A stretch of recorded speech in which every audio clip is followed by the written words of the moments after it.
Waziri Kabudi, TFF, bodi ya ligi na klabu ya Young Africans kukutana kujadili mgogoro wa dabi ya Kariakoo. Waziri wa habari, utamaduni, sanaa na michezo Profesa Palamagamba Kabudi amepanga kukutana na viongozi wa shirikisho la soka la nchini TFF, bodi ya ligi kuu soka Tanzania bara TPLB na klabu ya Young Africans ili kutatua mgogoro unaoendelea kuhusu kusogezwa mbele kwa mchezo wa ligi kuu soka Tanzania bara dhidi ya mtani wao Simba Sport Club.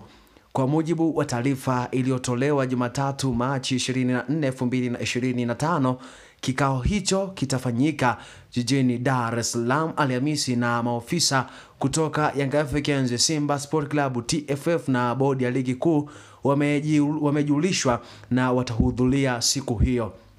Ni kweli tutakutana na Waziri Kabudi kuhusu masuala mbalimbali ikiwemo kusogezwa mbele kwa mchezo wetu wa Simba Sport Club, mchezo wetu dhidi ya Simba Sport Club.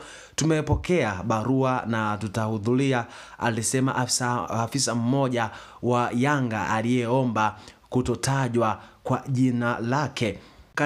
Katibu mkuu wa Wizara ya Habari, Utamaduni, Sanaa na Michezo Gerson Msigwa alithibitisha kikao hicho kitafanyika jijini Dar es Salaam kikiongozwa na Waziri Kabudi. Msigwa pia alieleza maofisa wa Simba watashiriki katika kikao hicho.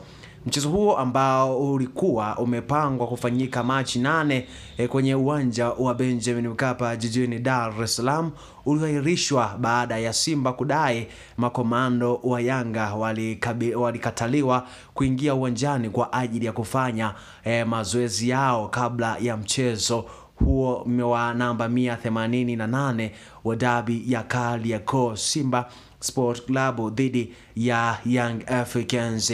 Siku ya Alhamisi patakuwepo na kikao hicho kwa ajili ya kusuluhisha mgogoro huo wa watani wa jadi dhidi ya Young Africans dhidi ya mnyama Simba Sport Club. Endelea kuwa karibu na BATV, lakini pia usiache kusubscribe.